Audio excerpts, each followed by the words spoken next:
Sawa na ba kayo sa puro adobong manok lang? Pwes gawin nyo ito. Kung may isang buong manok kayo, ibabad nyo lang sa asin, paminta, toyo, at calamansi juice. Ibabad nyo ng 30 minutes. After 30 minutes, mag-ready na kayo ng kawali.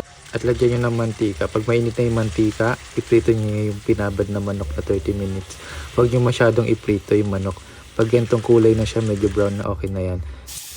Same pan, mag-gisa ng sibuyas. After igisa yung sibuyas, ilagay na yung maraming bawang. Mas maraming bawang, mas masarap. After niya, ilagay nyo na yung sili. Idinurog-durog lang yung sili. After nung sili, maglagay kayo ng butter. Pag tunaw na yung butter, patulad na yan, maglagay ka na ng oyster sauce.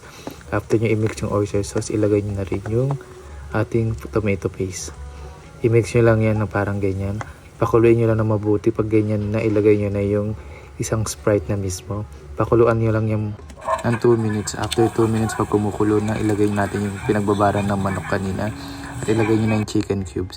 Pag kumukulo na din, ilagay nyo na natin iprito nating manok. After 2 minutes, pag kumukulo na, okay na yan. Sobrang sarap na naman.